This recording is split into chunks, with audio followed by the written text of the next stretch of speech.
Banyak orang mengira malas itu tanda kelemahan, tanda seseorang tidak punya tekad atau disiplin. Tapi semakin jauh aku belajar tentang diri sendiri, aku sadar bahwa malas seringkali bukan musuh. Ia hanyalah pesan halus dari tubuh dan jiwa bahwa ada sesuatu yang tidak berjalan sebagaimana mestinya dalam sistem hidup yang udah kita jalani. By the way, Assalamualaikum warahmatullahi wabarakatuh. Halo, aku Nafisa. Selamat datang di cerita monologku, di kalimat penuh makna untuk rehat dari hiruk pikuk hidup dan mencoba memahami diri kita sendiri.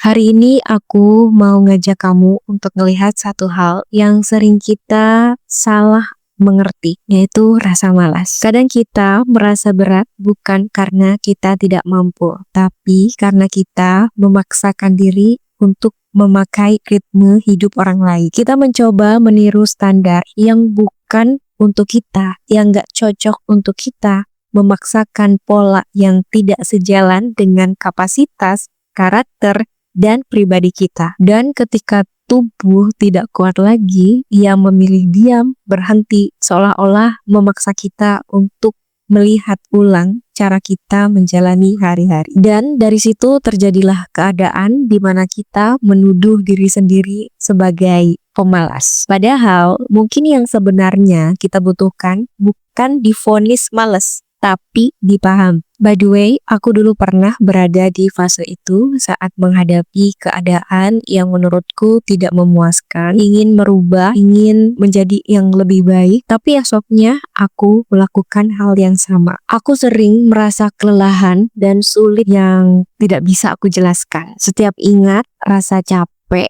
menempel seperti bayangan. Aku udah kayak rasanya nggak punya energi untuk belajar, nggak punya mental untuk menciptakan kebiasaan baru. Rasanya hidup hanya berputar di satu keharusan ini, keharusan itu, tanpa ruang untuk berkembang.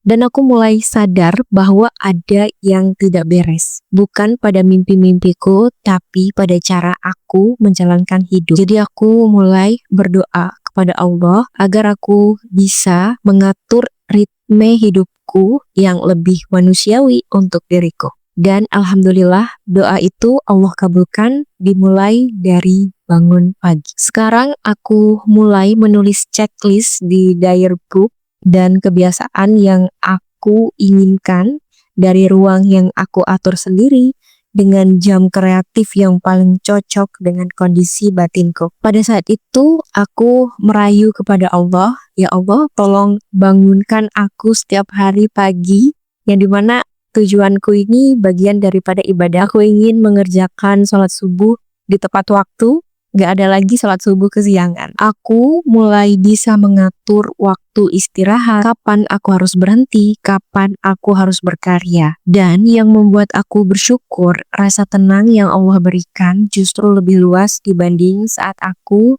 mengulang kebiasaan burukku. Bahkan lebih dari itu, hati aku mulai lebih damai, pikiran aku lebih jernih, dan aku bisa lebih dekat dengan Allah tanpa merasa kehilangan arah. Dari perjalanan itu, aku belajar bahwa hidup tidak harus dijalani berdasarkan tuntutan manusia. Standar terbaik yang kita bisa gunakan adalah ridho Allah. Ketika tujuan utama kita adalah ridhonya, sistem hidup yang kita bangun akan mengikuti arah yang benar, bukan hanya efektif tapi juga menenangkan. Tentu saja untuk sampai di titik itu kita perlu yang namanya sistem atau ritme. Banyak orang yang punya niat besar tapi niat tanpa struktur akan mudah layu karena yang membuat kita bergerak bukan api semangat yang sesaat, melainkan kebiasaan kecil yang terulang dan teratur. Misalnya kalau kita ingin bangun tahajud, kita tidak bisa hanya mengandalkan tekad dan niat saja. Kita harus menyiapkan lingkungan yang mendukung, seperti tidur lebih awal, menyiapkan sajadah, menaruh mukena di tempat yang mudah terlihat dan mudah digapai. Dan ketika tubuh sudah terbiasa, kita tidak perlu perang batin setiap malam. Kita bisa bangun lebih ringan, lebih siap untuk menyambut menjadi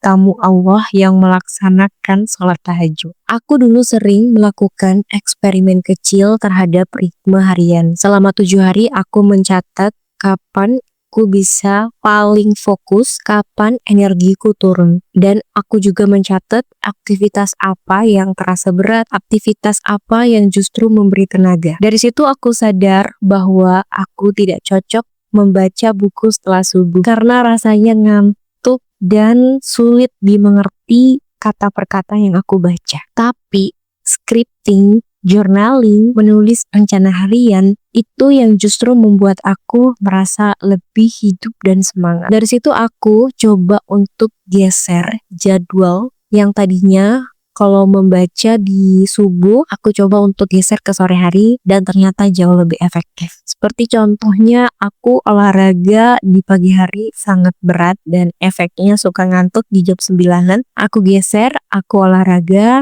setelah membaca buku di sore hari. Begitulah sistem bekerja. Ia bukan benda mati. Ia perlu dievaluasi, digeser, diperbaiki, kadang diganti. Yang penting, ia membantu kita bergerak, bukan membebani. Selain itu, suasana fisik juga sangat berpengaruh. Seperti meja kerja yang rapi bisa menjadi awal dari pikiran yang jernih. Ruang bersih yang seringkali menjadi penyelamat saat kita kehilangan fokus. Jadi aku selalu banget yang namanya ruang kerja setelah sebelum itu dirapihkan dan dibersihkan agar ketika ingin memulai pekerjaan tidak ada notifikasi dari otak yang menandakan harus rapi-rapi dulu atau beres-beres dulu. Dan ritual kecil seperti zikir pagi petang atau zikir setelah sholat tentu bisa menjadi pintu masuk menuju hari yang lebih stabil. Aku juga selalu menggunakan habit tracker.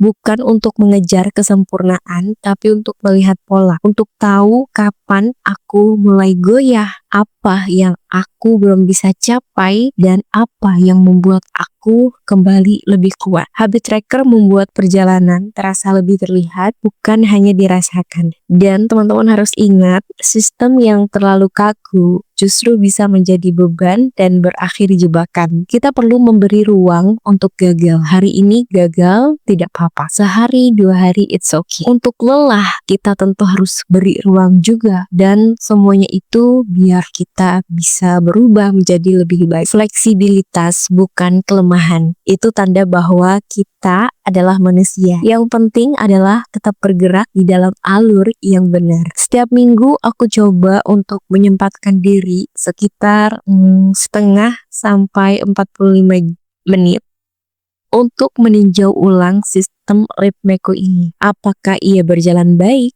Apa yang bikin ia tersendat? Dan apa yang perlu disederhanakan lagi? Evaluasi seperti ini seperti membersihkan jalan dalam pikiran agar minggu berikutnya tidak penuh hambatan yang sebenarnya tentu bisa kita hindari. Teman-teman, sekarang mari kita kembali kepada alasan kenapa ridho Allah menjadi standar yang paling kuat. Ridho Allah membuat kita disiplin waktu melalui sholat. 5 kali sehari kita dipanggil untuk pulang, untuk mengingat arah hidup kita. Dari sholat kita belajar membagi waktu, meletakkan prioritas, dan menjaga ritme hidup. Ridho Allah juga menuntut kita memperhatikan waktu-waktu yang penuh keberkahan. Sepertiga malam, waktu duha, detik-detik menjelang maghrib, dan di hari Jumat. Waktu ini merupakan waktu yang membentuk sistem tidur, sistem pagi, sistem energi yang jauh lebih sehat. Ridho Allah mengajarkan kita mengenai integritas. Ketika kita menjauhi dosa, sistem hidup kita menjadi lebih bersih. Kita lebih hati-hati dengan lisan, lebih bijak mengelola uang,